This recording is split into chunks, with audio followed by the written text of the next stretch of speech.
One of the most common questions we get here at Scribe is, how do I get my book on a bestseller list? And our answer, ignore the bestseller lists. In this video, I'm gonna show you why. But if you still want some tips to get your book on the bestseller list, I'll show you how it works and how you can get there. Why every bestseller list is always a lie. Simply put, every bestseller list is a lie because no bestseller list measures the best-selling books. Let me repeat that. No bestseller list measures the best-selling books. Every single list is either measuring a limited number of sales in a few places, or worse, it's a curated list that a small group of people are deciding what to put on it. And they're picking books based on what they think are important books, not based on what's actually selling. This is not an opinion. They all admit this. The most important bestseller list is the New York Times bestseller list, and they're the worst culprit at this curated elitism.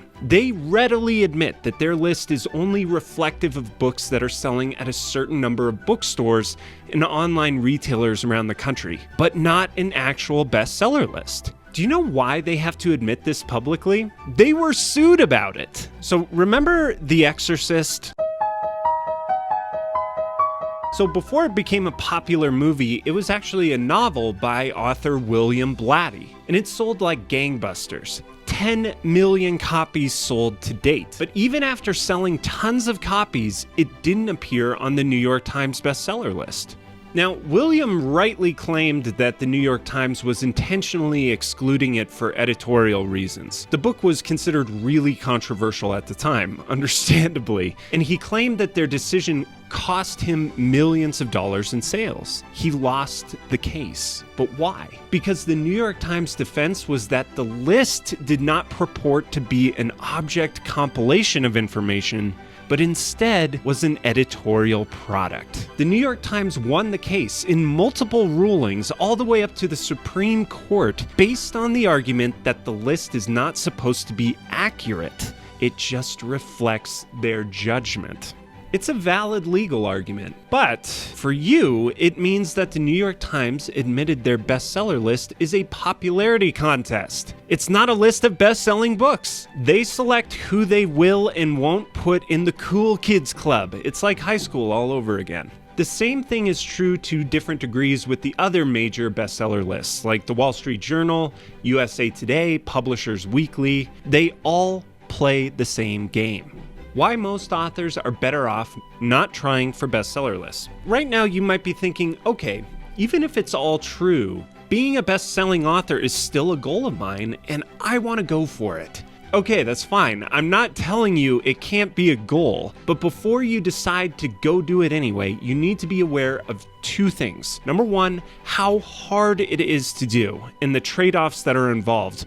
And believe me, they are big. And number two, why it really is that you're so eager to become a best-selling author. The prerequisites for a best-selling campaign. In order for you to even have a chance at getting on the New York Times bestseller list, you must do all three of these things. Number one, you need to get a traditional publishing deal. With the exception of a few fiction genres like romance and horror, the New York Times still won't recognize any book that doesn't come from one of the big New York publishing houses as being fit for their list. That's why I said it's a high school clique mentality. This is why most of the self-published or hybrid published books that have sold hundreds of thousands of copies over the past decade have never appeared on this list. They refuse to recognize them. For example, James Altucher's book, Choose Yourself. We actually helped him publish that book through our publishing company, Scribe, and it's sold over 500,000 copies since it came out.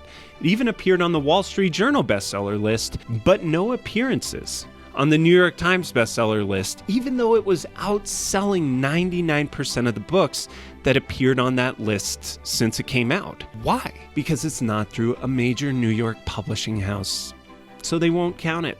Number two, you need to have a realistic plan to get 10,000 pre-orders. This cannot be a cross your fingers and hope it works out. It can't be a wish. If you don't have 10,000 10,000 pre-ordered books through sales channels that the New York Times sees as valid and counts in their list, you're probably not going to hit the list. And that means books ordered or bought at a bookstore that reports its sales to the New York Times, or through Amazon or iBooks, or some of the other major channels that the New York Times counts. You can't just order 10,000 copies from your publisher. They won't count that. That's cheating. They also won't count any bulk sales that aren't routed through a channel that the New York Times recognizes, which means those sales have to be done individually. Yes, this is a total racket. There are a lot of experts who will tell you you only need to sell 5,000 copies to hit the bestseller list. That's not wrong, but it doesn't usually work. The 5,000 number is usually only applicable to known authors and books that have already been on the list. It is very dangerous for first-time or non-established authors to think 5,000 sales will get them on the list. It doesn't work that way. So how do you get 10,000 pre-orders? There are two basic ways to do it. Number one, you already have an audience who's willing to pre-order your book. Or number two, you spend a ton of money to buy your way onto the list. Now, a lot of authors view this as basically cheating, and in reality, it costs more than $250,000 to do it. And if you keep watching, I'll explain how you can do it at the end of this video. Now, if you don't have an audience or an email list who are used to buying from you, but you just think, well, I'll go on some podcasts and I'll put out some tweets and Facebook posts and I'll get some pre-orders, you're delusional. That doesn't work. And only a systematic plan that is very well executed with a team is going to get you there.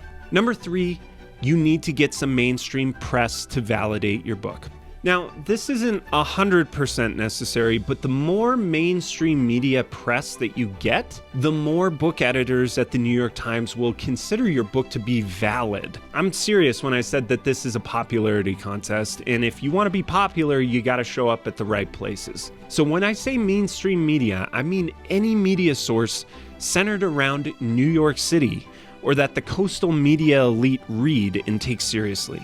Like I keep telling you, they are elitist snobs. They don't count anything that's not in their universe, no matter how much it sells. By the way, the mainstream press almost never sells books. It doesn't count really towards your book sales.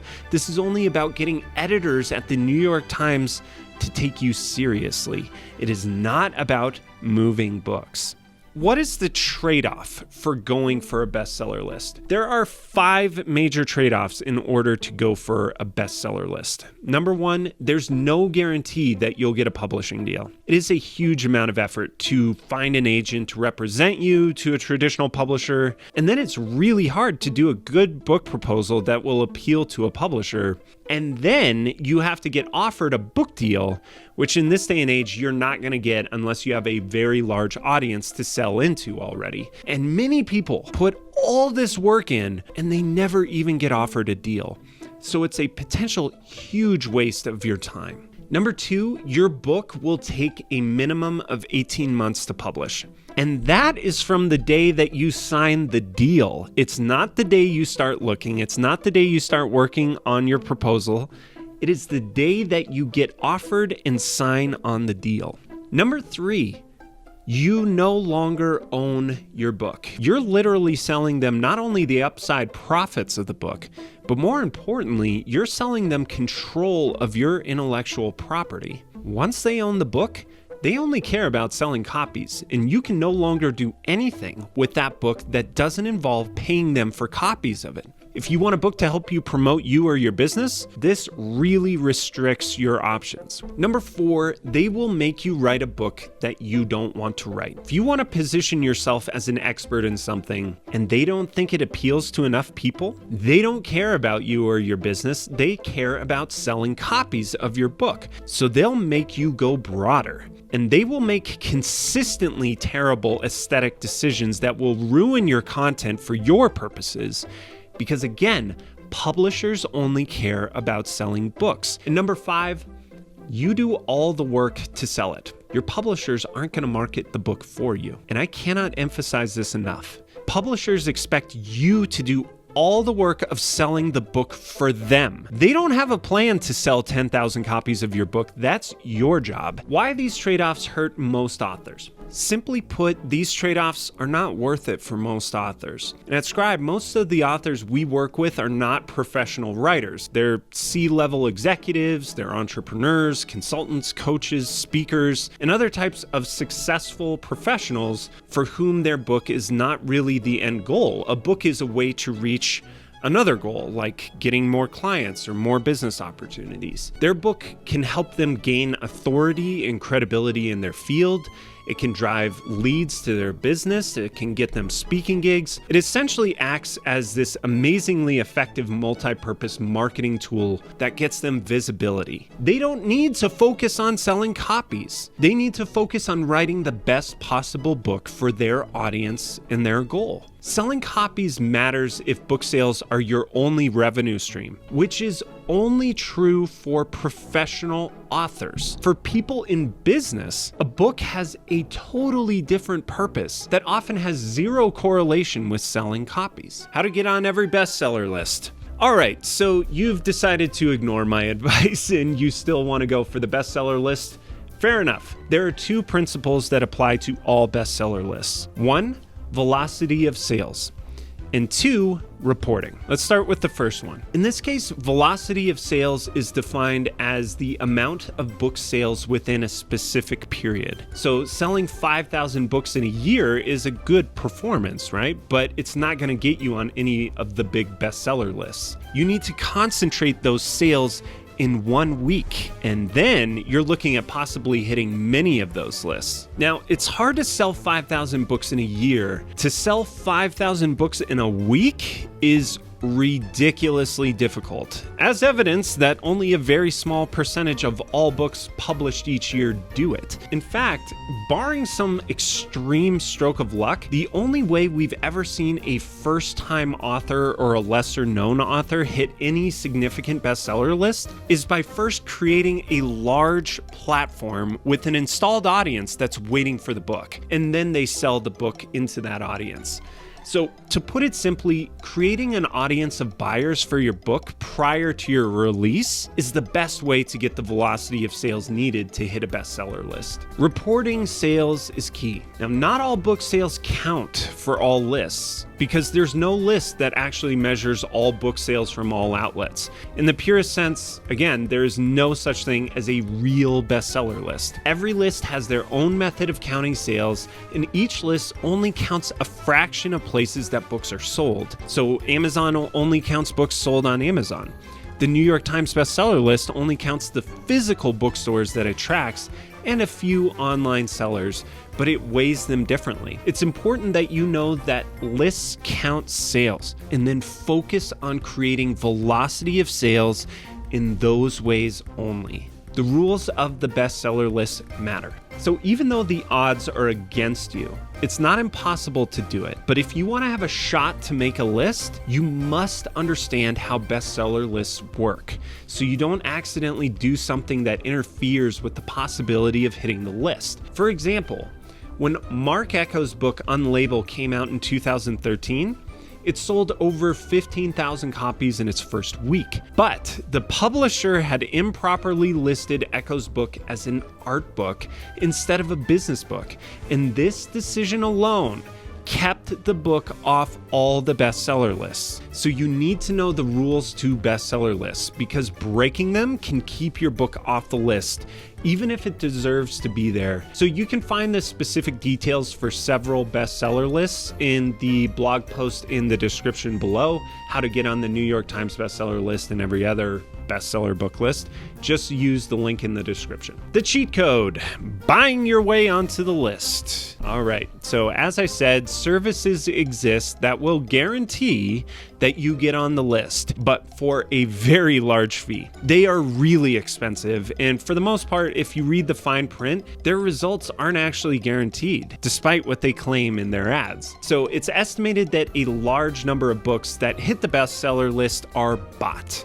at least 50 to 100 per year on average for the last decade. And like I said before, buying a place on the list, it's cheating and it's a pure ego play. If you want to spend $250,000, and yes, that's what it costs at a minimum, to see your name on the New York Times bestseller list, if that's worth it to you, then go for it. Just be upfront with yourself about why you're doing it. So to sum up, if you decide to write a book, I strongly recommend that you focus on writing the best possible book for your business instead of focusing on getting your book on a bestseller list. I guarantee the results will be far more rewarding and long-lasting. Thanks for watching today, and if you need help writing your book, check out one of these videos from Scribe Book School.